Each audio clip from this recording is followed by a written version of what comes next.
Khan sir, अब मेरा एक रैपिड फायर राउंड। मैं छोटे छोटे नाम लूंगा, एक एक नाम लूंगा, जो पहला शब्द आपके जहन में आता है आपको वो बोलना है, आराम से। हाँ हाँ। ओके।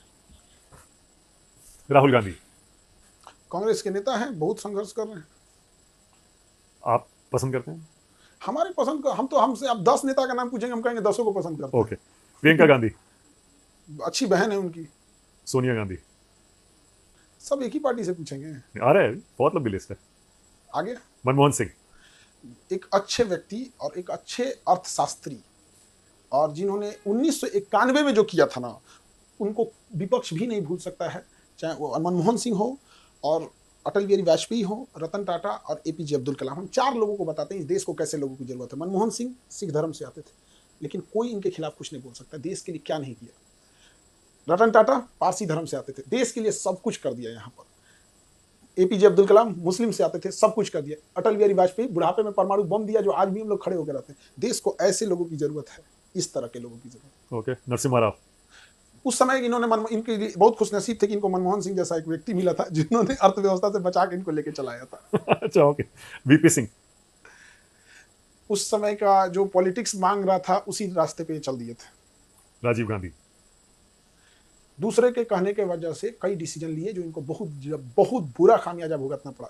चाहे वो सुप्रीम कोर्ट का वर्डिक्ट बदलना पड़ा, शाहबानो वाले केस में इन्होंने पता नहीं क्यों ऐसा काम कर दिया, नहीं समझ में आया। जबकि सुप्रीम कोर्ट ने डिसीजन दिया था, मान लेना चाहिए था। फिर बफोर्स तो घोटाला में फंसे और फंसते चले गए। फिर वो स्विस बैंक, लोटस अकाउंट, क्या क्या क्या चीजें एक ही साथ होते गई। उसके बाद से तो दुर्घटना ही हो गई इनके साथ। संजय गांधी। छोटा सा कार्यकाल। इंदिरा गांधी। आयरन लेडी, सच में अगर भारत में रहती तो नक्शा चेंज हो गया रहता। नेहरू जी।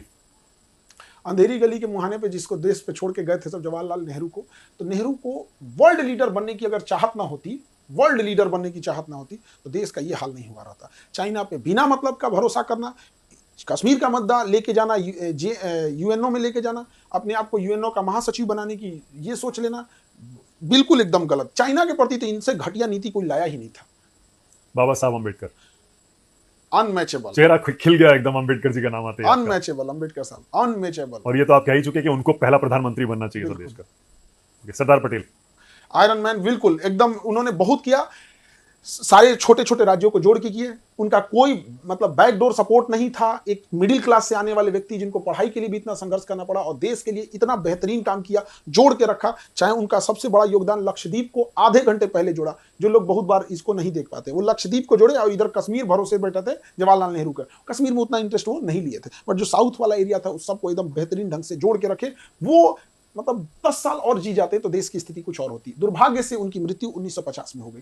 और लोग कहते हैं कि उन्हें प्रधानमंत्री होना चाहिए। अब यकीन मानिए, हमें जहां तक लगता है अगर वो जीवित रहते और 1951 का चुनाव रहता तो जरूर उनको वो बनते, नो डाउट इसमें। लेकिन प्रॉब्लम कहां आती है कि कोई अगर जीवित ही नहीं, जैसे अभी हम कहें कि एपीजे अब्दुल कलाम राष्ट्रपति हैं या द्रौपदी मुर्मू, अरे भैया अब्दुल कलाम साहब नहीं है। महात्मा गांधी। महात्मा गांधी ने बहुत लंबा संघर्ष किया। इंग्लैंड उस समय जाके पढ़े थे। आज हम लोग की औकात नहीं है कि हम जाके घूम आ सके, वो उस समय पढ़े थे। धन दौलत से कोई कमी नहीं थी। उस समय वो इतने बड़े वकील थे कि भारतीयों का केस लड़ने साउथ अफ्रीका गए थे। लेकिन इन सब के बावजूद आधी धोती पर उस इंसान ने पूरा जिंदगी बिता दिया। कोई पद नहीं लिया देश के बनने के बाद। अगर वो कहते कि मैं देश का राष्ट्रपति बनूंगा तो पक्का बन जाते, जो चाहते वो पद मिल सकता था, नहीं लिए। गलती क्या थी कि इरविन के साथ जब समझौता कर रहे थे 1931 में, 5 मार्च 1931, तो जो दिल्ली पैक्ट समझौता चल रहा था इरविन के साथ, तो इरविन से कहे थे कि राजनीतिक कैदियों को छोड़ देने के लिए। इरविन इतना चतुर, इतना कमीना व्यक्ति था कि उन्होंने भगत सिंह को राजनीतिक कैदी घोषित ही नहीं किया, उन्होंने भगत सिंह को आपराधिक कैदी घोषित किया। और साइन जो हुआ था समझौता पे कि अंग्रेज सभी राजनीतिक कैदियों को छोड़ देंगे, तो ज्यादातर राजनीतिक कैदियों को छोड़ दिया गया और भगत सिंह के ऊपर आपराधिक मुकदमा लगा दिया, क्योंकि इन्हें असेंबली में बम फेंके थे। अब जब यहाँ पे इनसे गांधी जी से सबसे बड़ा ब्लंडर हुआ, उन्हें सेकेंड गोलमेज सम्मेलन में नहीं जाना चाहिए था। क्योंकि द्वितीय गोलमेज सम्मेलन जब 1931 में चल रहा था तो उस समय इंग्लैंड का प्रधानमंत्री रेमजे मैकडोनाल्ड था और उसी समय सेकेंड वर्ल्ड वॉर की तैयारियां चल रही थी। तो वो चाहता था इंडिया को शांत करे, इसलिए इरविन के ऊपर दबाव था कि कैसे भी गांधी को भेजो। और गांधी इस समय दांडी मार्च और सविनय अवज्ञा आंदोलन चला रहे थे। अगर गांधी जी इस बात पर स्टिक हो जाते कि नहीं, भगत सिंह की फांसी माफ की जाए, तो इरविन को मजबूरी अपना वीटो पावर लगाकर भगत सिंह की फांसी रोकनी चाहिए। लेकिन गांधी को लगा कि राजनीतिक कैदी हम छोड़ देते हैं, और यहां उन्हें नहीं छोड़ा गया। और इसका दाग गांधी तब तक नहीं धुल सकते हैं जब तक यह पृथ्वी रहेगा। और इसके बाद लालछन उन पर लगा देना कि इन्होंने देश का बंटवारा कर दिया, ये गलत बात है। माफी का आपने जिक्र किया तो वीर सावरकर। वीर सावरकर को राजनीतिक ढंग से देखा गया है। जब तो जेल में नहीं गए थे तब उनका जीवन अलग है। जेल से आने के बाद अंग्रेज स्वयं उनको पेंशन देते थे। 20 रुपए या 25 रुपए पेंशन था उनका। मतलब माफी मांगकर गलत किया ना। देखिए, अगर माफी वो मांग लेते तो भगत सिंह भी माफी मांग लेते तो वो भी बच जाते।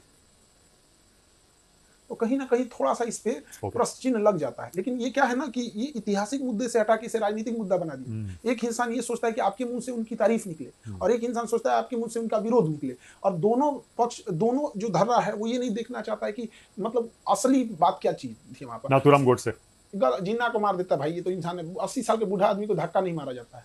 जिन्ना को मारने में क्या जा रहा था इनको? लॉर्ड माउंटबेटन को मार देते, रेडक्लिफ को मार देते, बिरला मंदिर में जाके मार दिए किसको? गांधी को। अच्छा, मारने से मिला क्या? सारी हटा दीजिए। जो लोग नाथूराम गोडसे के पक्षधर हैं वो ये बता दे कि मारने से क्या बदल गया, देश को क्या नई चीजें मिल गई। और हम यही कहते हैं कि जिन्ना को मार देते तो देश का विभाजन नहीं हो सकता। क्या देश का पहला आतंकवादी था नाथूराम गोडसे? देखिए, जो हत्यारा तो कही देंगे, उस हत्यारा तो था। अब आतंकवाद की अलग अलग परिभाषा है। इजराइल अजमल कसाब को आतंकवादी नहीं मानता है। उसकी क्या परिभाषा कहिएगा? दुनिया देखा अजमल कसाब को, इजराइल नहीं माना, तो हम क्या कहेंगे? ओके, आज के नेताओं पर आ रहा हूं। नरेंद्र मोदी मतलब थकते नहीं है एक तरह से, और हमेशा मेहनत कर रहे हैं। थोड़ा ध्यान एजुकेशन पे दे दे। अमित शाह, अब इनका तो क्या कहिएगा, चाणक्य कहा जाता है इन्हें। राजनीतिक रूप से डिसीजन एक्टिव लेते हैं। योगी आदित्यनाथ, जो करना है करेंगे, जो आए देख लिया जाएगा। नीतीश कुमार, नीतीश कुमार बिहार को, मतलब जिस तरह हम अपना घर बनाते हैं कि यहाँ नल लगा दें, यहाँ पूजा घर, यहाँ बेडरूम, उस इंसान ने ना बिहार को उस तरह से सजाया है, नीतीश कुमार ने। और नीतीश कुमार के विरोधी भी इस बात का एहसास दिखाते हैं। लेकिन अभी उम्र की वजह से, और कुछ लोग वही बताते हैं जो ब्रेन में अल्जाइमर होने की वजह से, अब उनके बिहार पे कौन डिसीजन ले रहा है अब ये समझ में नहीं आ रहा है। ओके, लगता है बीजेपी का सीएम आने वाला है बिहार के लिए। अब जो जनता डिसाइड करेगी, हम लोग क्या कर सकते हैं। तेजस्वी यादव, एजुकेशन जो, और ये क्या नाम है, वैकेंसीज, तो बिहार में ना एंटरप्रेन्योरशिप नहीं है, पूंजी नहीं है, तो यहाँ एक बड़ा हिस्सा जो होता है वो रोजगार पर डिपेंड करता है। एक घर में एक इंसान को रोजगार मिल जाए ना तो 2 परिवार संभल जाते हैं। एक लड़का को नौकरी मिल गया, उसका परिवार सुधर गया, और एक बेरोजगार लड़की से वो शादी कर लेता है। तो बिहार में एक नौकरी मतलब 2 परिवार। तो इतनी ज्यादा वैकेंसीज और इतना ज्यादा नौकरी पे बात करना, ये यहाँ की मूलभूत समस्या है। ये चीज गुजरात में नहीं सक्सेस होगी, क्योंकि गुजरात के लोगों को नौकरी नहीं चाहिए, वहाँ बिजनेस चाहिए।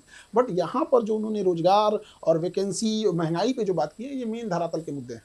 तेज प्रताप यादव, उनका तो अलग धार्मिक, आध्यात्मिक और ये सब चीजों में लगे रहते हैं। कन्हैया कुमार, अपना, उनका भी एकदम एक स्टैंडर्ड फिक्स है कि हम अपना क्रांति वाला जो विचारधारा है और जो जेएनयू वाला टच है, हाँ। हम ये धरातल की चीजों को चेंज करेंगे और जो गवर्नमेंट उन पे केस लगा के रखती है, तो हमको ही नहीं समझ में आता है। 10 साल 20 साल पुराना केस है, यस नो करके खत्म करोगे।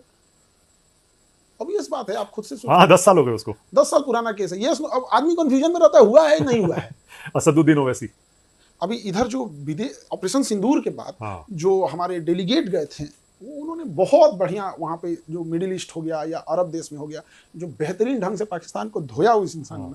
कंप्लीट अपना वो जो एक स्टेटस था, जो एक पहचान थी, छवि थी, कंप्लीट बदल दिया उन्होंने। ऐसे देश के मुद्दे पे सबको एक होकर रहना चाहिए। ओके, अखिलेश यादव, पूरा नेता लोग का लिस्टे लेके आए हैं। हाँ, बस खत्म होने वाला है। अखिलेश यादव, अखिलेश यादव बढ़िया काम किए हैं। एक्सप्रेस वे से उत्तर प्रदेश में एक चीज अच्छा लगा ना, जो सीएम आया सब लगड़ के काम किए। चाहे मायावती आई, हमने ये एक्सप्रेस वे बनाया, ये डेवलपमेंट किया, नोएडा बसाएं। अखिलेश यादव आए, हमने लैपटॉप दिया, बिजली दिए, सड़क, हाईवे, मेट्रो। ये योगी आदित्यनाथ आए, गाड़ी पलटे, बुलडोजर चलाएंगे, ये सब जो आता है ना कोई काम करता है वहां पे। यूपी में ये चीजें ठीक लगती है। अरविंद केजरीवाल, एजुकेशन सिस्टम में ना जितना उन्होंने काम किया था, एजुकेशन, पूरे इंडिया को वो एजुकेशन सिस्टम अपनाना चाहिए जो वहां पे काम हुआ था। खास करके जो बिजनेस आइडियाज थे, या फिर जो स्कूली बच्चों का जो इंफ्रास्ट्रक्चर था, जो सरकारी स्कूल में आदमी जाता था ना तो लगता था कि यहाँ गरीब पढ़ेगा, बिल्डिंग गिर रही है। तो जो उन्होंने चेंजिंग लाया था, वो मनीष सिसोदिया ने मिलकर जो किया है। हाँ, मनीष सिसोदिया, ये लोग मिलकर किए, तो बहुत अच्छा काम किया। ओके, हाँ, इसीलिए मैंने पूछा क्योंकि आप एजुकेशन की बात कर रहे थे। हाँ। लालू यादव, जो उनको जो बिहार मिला था ना, वहां पे एक गरीब और छोटे जात का इंसान को लाठी मारा जाता था, तुम चौकी पे नहीं बैठ सकता है, कुर्सी पे नहीं बैठ सकता है। वहां पे उन्होंने बहुत सुधार किया, लेकिन फाइनेंस कंट्रोल नहीं कर पाए, पैसा कहाँ गया पता ही नहीं चला।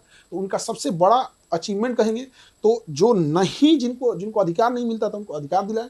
सबसे बड़ा फेल्योर कहिएगा तो फाइनेंशियल कंट्रोल कुछ नहीं था, और जो उनके जानने वाले थे लोग ना, अंधाधुन नौटंकी किया सब, अंधाधुन जो उनको जानने वाले, तो अपने जानने वाले को और फाइनेंस को कंट्रोल नहीं कर पाए। विकास दिव्य कीर्ति, एजुकेशन सेक्टर में बड़ा शालीनता से पढ़ाते हैं। बातचीत है आपकी? हाँ, कोई हाँ, मुलाकात हम हुई है? सारे शिक्षकों से बातचीत। कंपटीशन नहीं रहता है? नहीं, ऐसा क्यों बात, वो अपना अलग अपना पढ़ा रहे हैं, हम अपना पढ़ा रहे हैं, दोनों में थोड़ा डिफरेंस उनका है कि थोड़ा शालीनता से चीजों को बताते हैं, हमारा बात हम एग्रेसिव बताते हैं। आप मानते हैं कि आप अग्रेसिव हैं? खुद हाँ। खुद को मानते हैं? हमको फौज में जाना था ना तो वो फौजी वाला था, और वो टीचिंग में आए वहाँ पे, और हमको तो अभी वो कहते हैं कि हमको टीचिंग, मतलब टीचिंग हम दिल से बताते हैं, हमको टीचिंग पसंद नहीं। ओके, अवध ओझा। अवध ओझा सर हिस्ट्री के सेक्टर में बहुत काम किए। अब इधर इलेक्शन भी वो लड़े थे। हाँ। अगेन बात है कि लोगों के वोट पर उनका हक होता है, वोट देना ना देना किसी का पर्सनल चॉइस है, बट एजुकेटेड लोगों को एजुकेशन में आना चाहिए। हाँ सर, मजा आ गया, बहुत बढ़िया। थैंक यू सो मच चाय वाले इंटरव्यू के लिए, बहुत मजा आया मुझे आपके साथ इस बातचीत में। Thank you so much, thank you. नमस्कार, मैं हूं मानक गुप्ता। अगर आपको हमारा ये वीडियो पसंद आया हो तो इसे लाइक और शेयर जरूर करें, और हाँ, हमें सब्सक्राइब और फॉलो करना ना भूलें, ताकि आप देश और दुनिया की कोई खबर मिस ना करें। तो जुड़े रहिए हमारे साथ और देखते रहिए News 24।